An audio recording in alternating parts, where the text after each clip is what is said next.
Hi YouTube, this is Megan with the Pagan Perspective. This is Subs Week, and today the topic is totem animals and spirit guides.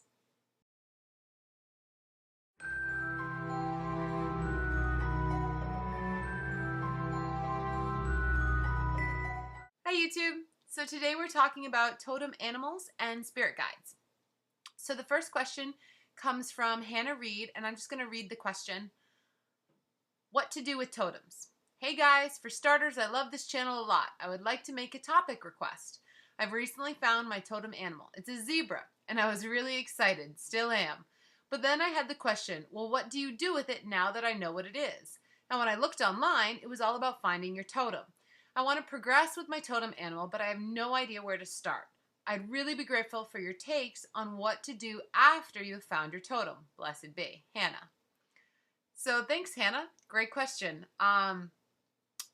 So the next question after this is about spirit guides.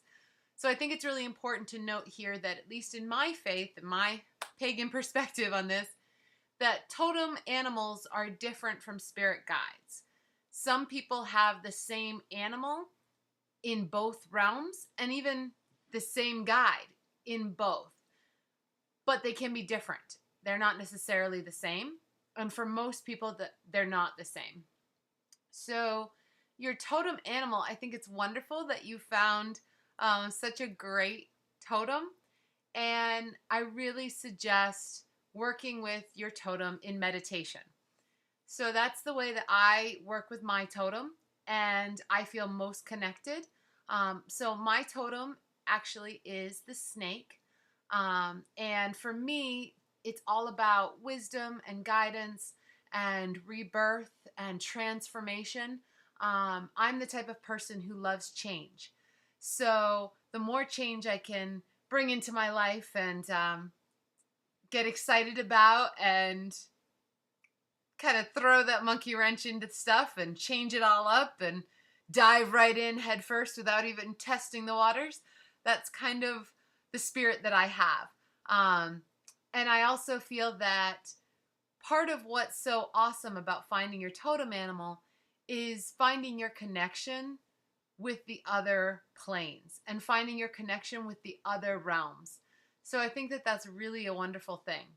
For me, meditation is key. I meditate, I go on journeys with my totem, I ask questions. I also feel that doing a ritual where I invoke my totem and have my totem with me throughout the ritual, particularly if I'm doing something new, hasn't been done before, or I need more wisdom than I feel like I have at that moment for me. So with the zebra, I'm actually not familiar with the zebra and what zebra can do for you. So you might want to look into that and figure out what your zebra can do for you in ritual. For me, wisdom is a huge part of this when I need extra learning, extra understanding, and that good voice giving me that advice that I need. I look to my totem for that. So the next question, sorry if that's not enough for you. The way that I use my totem in ritual and for meditation are kind of a family thing. So it's a little harder to go into specific details, but meditation is my primary method, as well as using my totem with ritual. And the more you get to know your totem, you have a name for your totem, you have a relationship with your totem, the more you're able to call on them for all sorts of different things. So then we move into the next question. And the next question is from Austin Ehlers. I'm not quite sure if I'm pronouncing that right. I'm probably butchering it. But the question is on finding spirit guides. So I have two questions. First, how do you discover a spirit guide? And second, do you know of any way to find your spirit guide without meditation? Because no matter how hard or long I meditate, I never seem to get any signs. Okay. Well, without meditation. Okay, well, let's start with finding spirit guides. So the first question is, how do you discover a spirit guide? So let's make the distinction between a totem animal and a spirit guide. So your spirit guide doesn't necessarily have to be an animal. I know people who have dragons, fays, all sorts of different creatures as their spirit guides. Very different than your totem animal. They do different things for you. They represent different things. So finding your spirit guide, for me, it was about meditation. So yeah, that's probably not what you want to hear. And I gave this a lot of thought about how might you be able to find your spirit guide without meditation. And what I kept coming back to was dream work. So what I would suggest is writing down, maybe in a journal or simply on a piece of paper, what your intention is, or even drawing it. But that intention to find your spirit guide. And more so than just saying on a piece of paper, I want to find my spirit guide. Write down the reasons why you want to find a spirit guide and what you want your spirit guide to do for you. Write down all of those things. What you think your spirit guide can bring to your life and to your practice. What things you feel like the spirit guide can help you accomplish in your life, and what kind of relationship you would like to have with your spirit guide afterwards.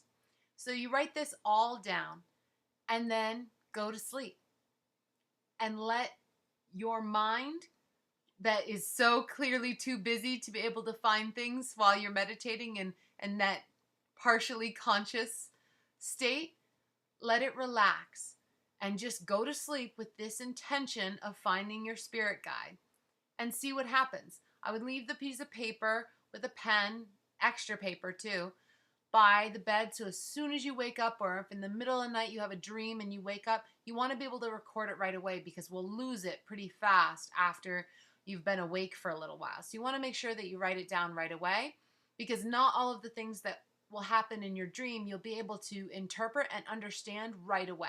You want to write down everything you see, you smell, you touch, everything in your dream. You want to write that down because it could mean something later that you're not able to process in that groggy, half awake state. So keep that in mind. I really think that it would be a great way to start and find your spirit guide. And once you do that, once you find your spirit guide, I feel that maybe those meditations might actually come a little bit easier for you, because you've already made the connection and you've already discovered who your spirit guide is. So that's something that I thought might work for you. Hopefully the subs have maybe some other suggestions. I thought that that was another take on meditation, even though meditation for me is one of my absolute go-tos. It is an essential part of my practice, and I feel that that visualization and that journey, astrally projecting into other planes and to other realms, is really just an essential component of my faith. And that's just my 2 cents. So who knows what other ways that people look at their totems and their spirit guides. And I hope that I was able to give you some ideas and put my 2 cents out there. We've got a lot of great topics coming up for October. And hopefully I'll be doing more filming as well on my personal channel once I get a little bit more time. It's been really crazy busy around here. But that's it for today. Short video. And I will see you all next month with another Subs Week video. And until then, blessed be.